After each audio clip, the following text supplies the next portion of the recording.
Well, my uncle joined the military in 19, believe it was 1942. He was 19 years old at the time. He had just finished his sophomore year in high school. Uh, he was the youngest of five children, and he had two sisters and three brothers. He was involved in the Battle of Anzio, and then he was involved in the invasion of France, southern France. The way it happened, he was loading a gun on his ship when a boat was sent in, or boats were sent in to go into the shore to blow up, to help in the invasion process. And the electronics were jammed by the Germans. The boat turned around and blew up next to his ship. We found out later that his ship was actually built in Shelburne Harbor in Vermont. So I don't know if he ever knew that he was aboard a ship built in his home state, in the community near him, and he's buried in southern France now. A number of members have visited his grave. I have not, but my daughter did. I have pictures of her standing and being at her uncle's grave, her great uncle's grave. And that's the story of Uncle Tony. So Uncle Tony, my grandfather met with the principal of the high school and said, "Look, I'm having a hard time with Tony. He just doesn't like going to school."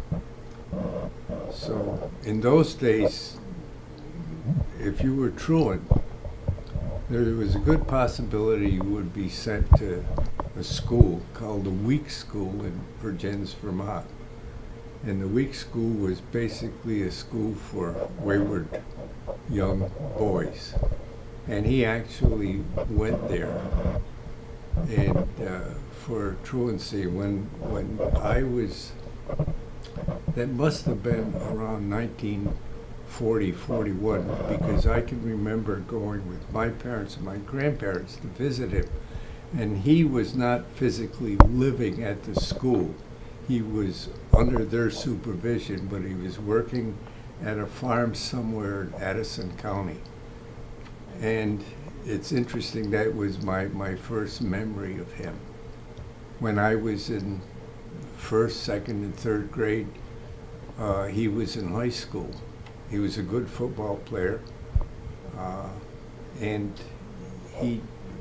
I guess he decided that when he was in the service, we have indications where he said that he was going to make this up to his father for giving him so much trouble as a kid. And my memories of him is, I can remember walking home from my school, which was a different school, and I'd run into him in the street during lunch hour, and I can remember him putting his hand in his pocket and giving me a nickel to buy a Hershey bar. Believe it or not, you could buy a Hershey bar for a nickel when I was a kid. So it was a long time ago. When I went in the service, the Korean War was just ending, and I graduated young from high school. I was 17, and I went to St. Michael's College. And while I was going to college for 4 years, I was exempt from the service. At that time, everyone was drafted. Every male was drafted. Women weren't in the draft status, but they were drafted. And so when I graduated from college, I went into the service, and I was in the Navy, was a lieutenant during your grade in the Navy. One of the reasons I went in the Navy was because of my Uncle Tony. I liked that, always liked that branch of service. This was the honor roll for the community. These were all the people that served in World War II, and there were 7, it looks like, no, 8 people from our town. Our town were killed in World War II. Okay? These are pictures of my Uncle Tony. These look either an English sailor, I don't know who it is, but might have been an English or an Australian sailor he was pictured with. And this, it looks like he was with a gentleman, probably an Arab. The yearbook was dedicated to Tony. It isn't a fancy yearbook notice. It was typewritten, probably mimeographed. You probably don't even know what a mimeograph is. Mimeograph was like a blue paper that you typed on, and then you put it on this circular thing, and you could reproduce it. Very, very crude. And this is a picture, or I took a copy of this, but this was, and the yearbook, it was Scotch tape on his picture. You know, it wasn't printed on. These were I just had put this in here. These were copies of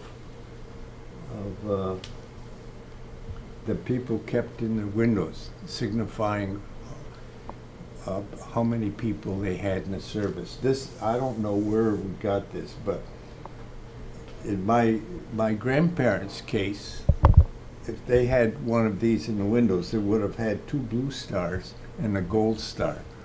The gold star would identify if you passed the home that one of their family was killed. The war is terrible, and to fight, you know, to ask people to go and do those things for us. And I don't appreciate when, frankly, I don't appreciate it when, you know, the Pledge of Allegiance is said, and I see kids walking through the lobby not stopping, people wearing their caps during, and if you really knew the sacrifices, one of my grandparents had a great loss. They had a son who died at an early age, and then they had a son who, you know, lived not a good life. Not because he wasn't productive. He worked most all the time, but he drowned himself in alcohol.